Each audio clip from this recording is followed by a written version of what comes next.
Chapter 2 The Flower of Utah. This is not the place to commemorate the trials and privations endured by the immigrant Mormons before they came to their final haven. From the shores of the Mississippi to the western slopes of the Rocky Mountains, they had struggled on with a constancy almost unparalleled in history. The savage man and the savage beast, hunger, thirst, fatigue, and disease, every impediment which nature could place in the way, had all been overcome with Anglo-Saxon tenacity. Yet the long journey and the accumulated terrors had shaken the hearts of the stoutest among them. There was not one who did not sink upon his knees in heartfelt prayer when they saw the broad valley of Utah bathed in the sunlight beneath them, and learned from the lips of their leader that this was the promised land, and that these virgin acres were to be theirs for evermore.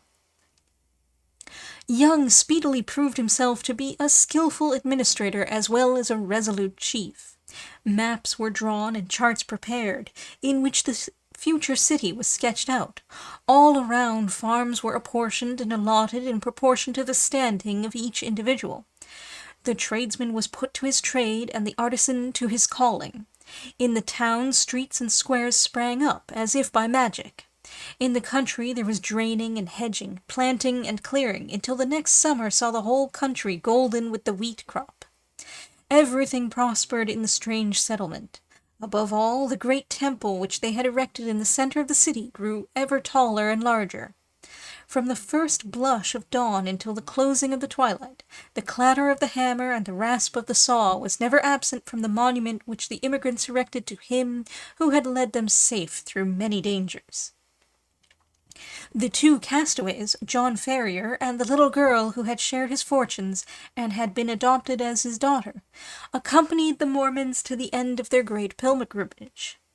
Little Lucy Ferrier was borne along pleasantly enough in Elder Strangerson's wagon, a retreat which she shared with the Mormon's 3 wives, and with his son, a headstrong forward boy of 12. Having rallied with the elasticity of childhood from the shock caused by her mother's death, she soon became a pet with the women, and reconciled herself to this new life in her moving, canvas-covered home. In the meantime, Ferrier, having recovered from his privations, distinguished himself as a useful guide and an indefatigable hunter. So rapidly did he gain the esteem of his new companions, that when they reached the end of their wanderings, it was unanimously agreed that he should be provided with as large and as fertile a tract of land as any of the settlers, with the exception of Young himself, and of Strangerson, Kemble, Johnston, and Drebber, who were the 4 principal elders. On the farm thus acquired, John Ferrier built himself a substantial log house, which received so many additions in succeeding years that it grew into a roomy villa. He was a man of a practical turn of mind, keen in his dealings and skillful with his hands. His iron constitution enabled him to work morning and evening at improving and tilling his lands. Hence it came about that his farm and all that belonged to him prospered exceedingly. In 3 years he was better off than his neighbors. In 6 he was well-to-do. In 9 he was rich, and in 12 there were not half a dozen men in the whole of Salt Lake City who could compare with him. From the great inland sea to the distant Wasatch Mountains there was no name better known than that of John Ferrier.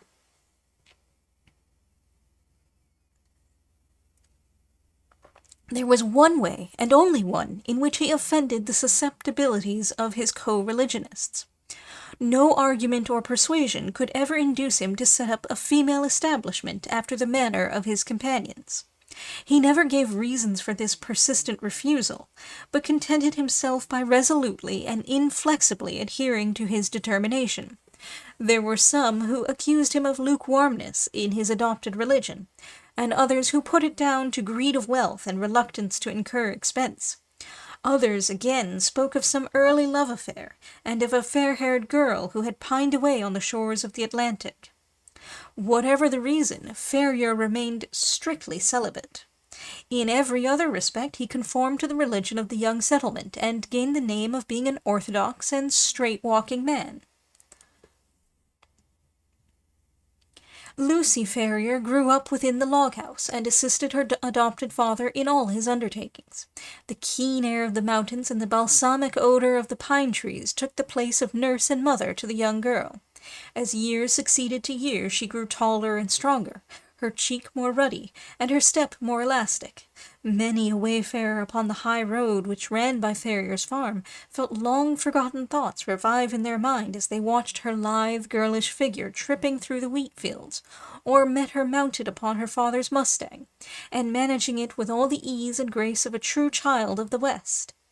So the bud blossomed into a flower, and the year which saw her father the richest of the farmers left her as fair a specimen of American girlhood as could be found in the whole Pacific slope.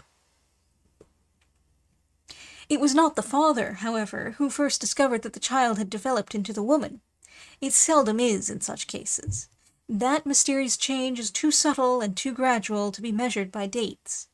Least of all does the maiden herself know it until the tone of a voice or the touch of a hand sets her heart thrilling within her, and she learns, with a mixture of pride and of fear, that a new and a larger nature has awoken within her. There are few who cannot recall that day and remember the one little incident which heralded the dawn of a new life. In the case of Lucy Ferrier, the occasion was serious enough in itself, apart from its future influence on her destiny and that of many besides. It was a warm June morning, and the Latter-day Saints were as busy as the bees whose hive they have chosen for their emblem. In the fields and in the streets rose the same hum of human industry. Down the dusty high roads defiled long streams of heavily laden mules, all heading to the west, for the gold fever had broken out in California, and the overland route lay through the city of the elect. There, too, were droves of sheep and bullocks coming in from the outlying pasture lands, and trains of tired immigrants, men and horses equally weary of their interminable journey. Through all this motley assemblage, threading her way with the skill of an accomplished rider, there galloped Lucy Ferrier, her fair face flushed with the exercise and her long chestnut hair floating out behind her. She had a commission from her father in the city, and was dashing in as she had done many a time before, with all the fearlessness of youth, thinking only of her task and how it was to be performed. The travel-stained adventurers gazed after her in astonishment, and even the unemotional natives, journeying in with their pelties, relaxed their accustomed stoicism as they marveled at the beauty of the pale-faced maiden. She had reached the outskirts of the city when she found the road blocked by a great drove of cattle, driven by a half-dozen wild-looking herdsmen from the plains. In her impatience, she endeavored to pass this obstacle by pushing her horse into what appeared to be a gap. Scarcely had she got fairly into it, however, before the beasts closed in behind her, and she found herself completely embedded in the moving stream of fierce-eyed, long-horned bullocks. Accustomed as she was to deal with cattle, she was not alarmed at her situation, but took advantage of every opportunity to urge her horse on in the hopes of pushing her way through the cavalcade. Unfortunately, the horns of one of the creatures, either by accident or design, came in violent contact with the flank of the mustang and excited it to madness. In an instant it reared up upon its hind legs with a snort of rage, and pranced and tossed in a way that would have unseated any but a most skilful rider. The situation was full of peril. Every plunge of the excited horse brought it against the horns again, and goaded it to fresh madness. It was all that the girl could do to keep herself in the saddle, yet a slip would mean a terrible death under the hoofs of the unwieldy and terrified animals. Unaccustomed to sudden emergencies, her head began to swim, and her grip upon the bridle to relax. Choked by the rising cloud of dust and by the steam from the struggling creatures, she might have abandoned her efforts in despair, but for a kindly voice at her elbow which assured her of assistance.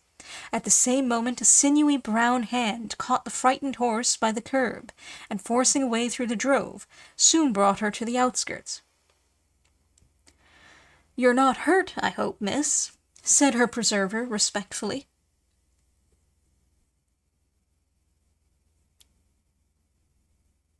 She looked up at his dark, fierce face and laughed saucily. "I'm awful frightened," she said naively. "Whoever would have thought that Poncho would have been so scared by a lot of cows?" "Thank God you kept your seat," the other said earnestly. He was a tall, savage-looking young fellow, mounted on a powerful roan horse, and clad in the rough dress of a hunter, with a long rifle slung over his shoulders. "I guess you are the daughter of John Ferrier," he remarked. "I saw you ride down from his house. When you see him, ask him if he remembers the Jefferson Hopes of St. Louis. If he's the same Ferrier, my father and he were pretty thick." "Hadn't you better come and ask yourself?" she asked demurely. The young fellow seemed pleased at the suggestion, and his dark eyes sparkled with pleasure. "I'll do so," he said. "We've been in the mountains for 2 months, and are not over and above in visiting condition. He must take us as he finds us." "He has a good deal to thank you for, and so have I," she answered. "He's awful fond of me. If those cows had jumped on me, he'd have never got over it." "Neither would I," said her companion. "You? Well, I don't see that it would make much matter to you, anyhow. You ain't even a friend of ours." The young hunter's dark face grew so gloomy over this remark that Lucy Ferrier laughed aloud. "I didn't mean that," she said. "Of course you are a friend now. You must come and see us. Now I must push along, or father won't trust me with his business any more. Goodbye." "Goodbye," he answered, raising his broad sombrero and bending over her little hand. She wheeled her mustang round, gave it a cut with her riding-whip, and darted away down the broad road in a rolling cloud of dust. Young Jefferson Hope rode on with his companions, gloomy and taciturn. He and they had been among the Nevada mountains prospecting for silver, and were returning to Salt Lake City in the hope of raising capital enough to work some lodes which they had discovered. He had been as keen as any of them upon the business until this sudden incident had drawn his thoughts into another channel. The sight of the fair young girl, as frank and wholesome as the Sierra breezes, had stirred his volcanic, untamed heart to its very depths.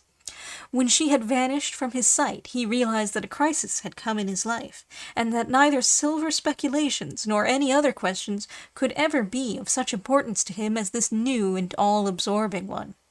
The love which had sprung up in his heart was not the sudden, changeable fancy of a boy, but rather the wild, fierce passion of a man of strong will and imperious temper. He had been accustomed to succeed in all that he undertook. He swore in his heart that he would not fail if human effort and human perseverance could render him successful. He called on John Ferrier that night, and many times again, until his face was a familiar one at the farmhouse. John, cooped up in the valley and absorbed in his work, had had little chance of learning the news of the outside world during the last 12 years. All this Jefferson Hope was able to tell him, and in a style which interested Lucy as well as her father. He had been a pioneer in California, and could narrate many a strange tale of fortunes made and fortunes lost in those wild, halcyon days. He had been a scout, too, and a trapper, a silver explorer, and a ranchman. Wherever stirring adventures were to be had, Jefferson Hope had been there in search of them. He soon became a favorite with the old farmer, who spoke eloquently of his virtues. On such occasions Lucy was silent, but her blushing cheek and her bright, happy eyes showed only too clearly that her young heart was no longer her own. Her honest father may not have observed these symptoms, but they were assuredly not thrown away upon the man who had won her affections. It was a summer evening when he came galloping down the road and pulled up at the gate. She was at the doorway and came down to meet him. He threw the bridle over the fence and strode up the pathway. "I am off, Lucy," he said, taking her 2 hands in his and gazing tenderly down into her face. "I won't ask you to come with me now, but will you be ready to come when I am here again?" "And when will that be?" she asked, blushing and laughing. "A couple of months at the outside. I will come and claim you then, my darling. There's no one who can stand between us. And how about father?" she asked. "He has given his consent, provided we get these mines working all right. I have no fear on that head." "Oh, well, of course if you and father have arranged it all, there's no more to be said," she whispered, with her cheek against his broad breast. "Thank God," he said hoarsely, stooping and kissing her. "It is settled, then. The longer I stay, the harder it will be to go. They are waiting for me at the cañon. Good-bye, my own darling, good-bye. In 2 months you shall see me."